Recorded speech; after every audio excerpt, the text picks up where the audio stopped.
I will walk at liberty, for I seek thy precepts. I will also speak of thy testimonies before kings, and shall not be ashamed.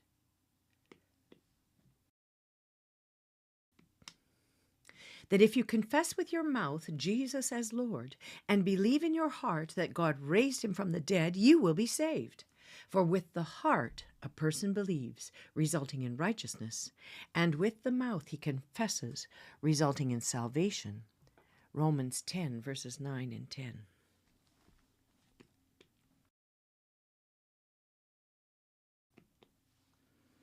Ecclesiastes chapter 1. The words of the preacher, the son of David, king in Jerusalem. Vanity of vanities, says the preacher. Vanity of vanities, all is vanity. What advantage does man have in all his work which he does under the sun? A generation comes and a generation goes, but the earth remains forever. Also the sun rises and the sun sets, and hastening to its place it rises there again. Blowing toward the south, then turning toward the north, the wind continues swirling along, and on its circular courses the wind returns. All the rivers flow into the sea, yet the sea is not full. To the place where the rivers flow, there they flow again. All things are wearisome. Man is not able to tell it. The eye is not satisfied with seeing, nor is the ear filled with hearing. That which has been, and that which will be, and that which has been done is that which will be done. So there's nothing new under the sun. Is there anything of which one might say, see, this, it's new? Already it has existed for ages which were before us. There is no remembrance of earlier things, and also of the later things which will occur. There will be for them no remembrance among those who will come later still. I, the preacher, have been king over Israel in Jerusalem, and I set my mind to seek and explore by wisdom concerning all that has been done under heaven. It is a grievous task which God has given to the sons of men to be afflicted with. I have seen all the works which have been done under the sun, and behold, all is vanity and striving after wind. What is crooked cannot be straightened, and what is lacking cannot be counted. I said to myself, behold, I have magnified and increased wisdom more than all who were over Jerusalem before me, and my mind has observed a wealth of wisdom and knowledge. And I set my mind to know wisdom and to know madness and folly. I realized that this also is striving after wind, because in much wisdom there is much grief, and increasing knowledge results in increasing pain. Ecclesiastes chapter 2. I said to myself, come now, I will test you with pleasure, so enjoy yourself. And behold, it too was futility. I said of laughter, it is madness, and of pleasure, what does it accomplish? I explored with my mind how to stimulate my body with wine while my mind was guiding me wisely, and how to take hold of folly until I could see what good there is for the sons of men to do under heaven the few years of their lives. I enlarged my works. I built houses for myself. I planted vineyards for myself. I made gardens and parks for myself, and I planted in them all kinds of fruit trees. I made ponds of water for myself from which to irrigate a forest of growing trees. I bought male and female slaves, and I had home-born slaves. Also, I possessed flocks and herds larger than all who preceded me in Jerusalem. Also, I collected for myself silver and gold and the treasure of kings and provinces. I provided for myself male and female singers and the pleasures of men, many concubines. Then I became great and increased more than all who preceded me in Jerusalem. My wisdom also stood by me.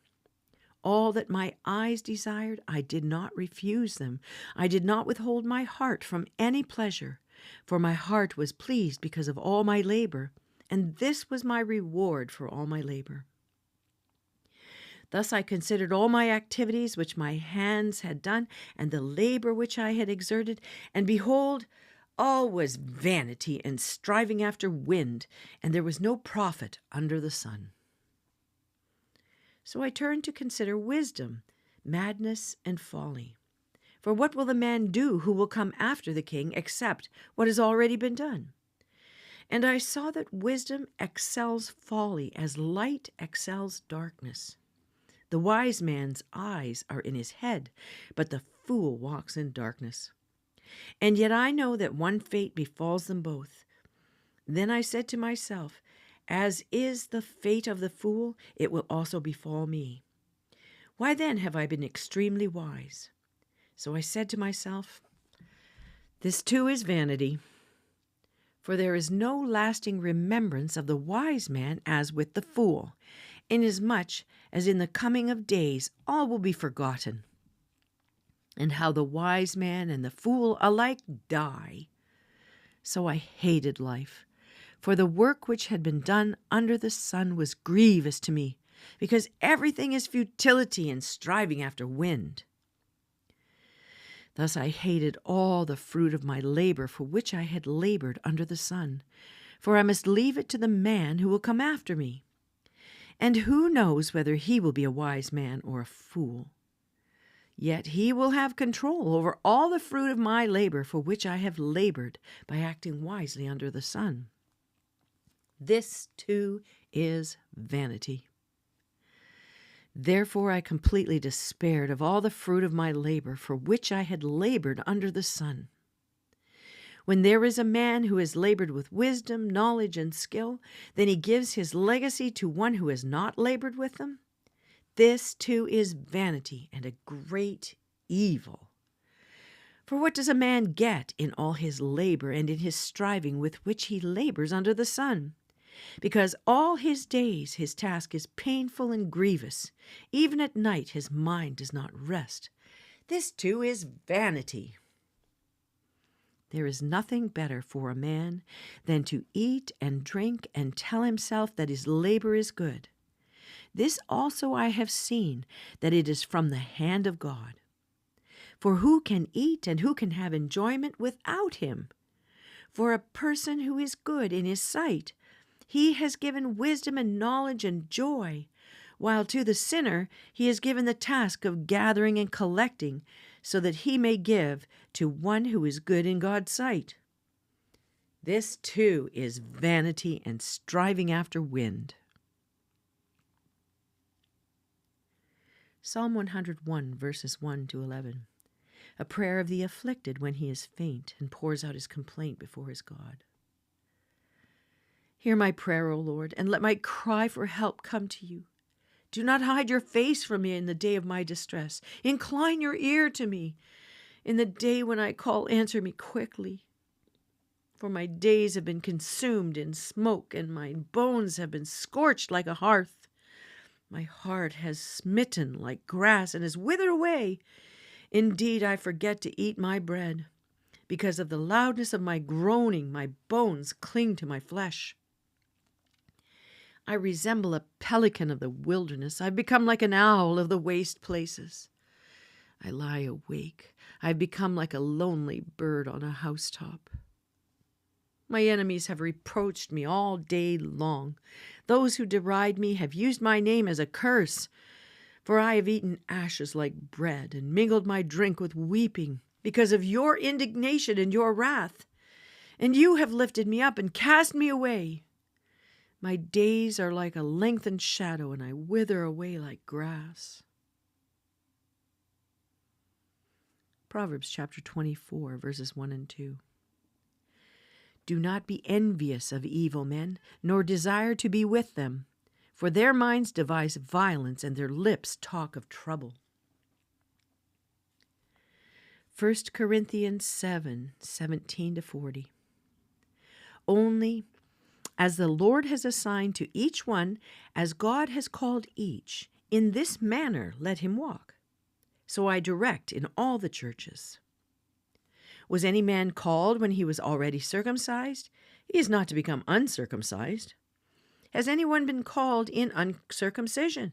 He is not to be circumcised.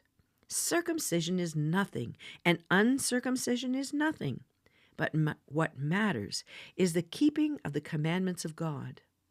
Each man must remain in that condition in which he was called. Were you called while a slave? Do not worry about it. But if you are able also to become free, rather do that. For he who was called in the Lord while a slave is the Lord's freedman. Likewise, he was called while free is Christ's slave. You were bought with a price. Do not become slaves of men. Brethren, each one is to remain with God in that condition in which he was called. Now, concerning virgins, I have no command of the Lord, but I give an opinion as one who, by the mercy of the Lord, is trustworthy. I think then that this is good in view of the present distress, that it is good for a man to remain as he is. Are you bound to a wife? Do not seek to be released. Are you released from a wife? Do not seek a wife. But if you marry, you have not sinned, and if a virgin marries, she has not sinned. Yet such will have trouble in this life, and I'm trying to spare you. But this I say, brethren, the time has been shortened, so that from now on those who have been wives should be as though they had none. For those who have wives should be as though they had none, and those who weep as though they did not weep, and those who rejoice as though they did not rejoice, and those who buy as though they did not possess, and those who use the world as though they did not make full use of it. For the form of this world is passing away. But I want you to be free from concern. One who is unmarried is concerned about the things of the Lord, how he may please the Lord. But one who is married is concerned about the things of the world, how he may please his wife, and his interests are divided. The woman who is unmarried and the virgin is concerned about the things of the Lord, that she may be holy both in body and spirit. But one who is married is concerned about the things of the world, how she may please her husband. This I say for your own benefit, not to put a restraint upon you, but to promote what is appropriate and to secure undistracted devotion to the Lord. But if any man thinks that he is acting unbecomingly towards his virgin daughter, if she is past her youth, and if it must be so, let him do what he wishes. He does not sin. Let her marry. But he who stands firm in his heart, being under no constraint, but has authority over his own will, and has decided this in his own heart, to keep his own virgin daughter, he will do well. So then both he who gives his own virgin daughter in marriage does well, and he does not give her in marriage will do better. A wife is bound as long as her husband lives. But if her husband is dead, she's free to be married to whomever she pleases, only in the Lord. But in my opinion, she is happier if she remains as she is, and I think that I also have the Spirit of the Lord.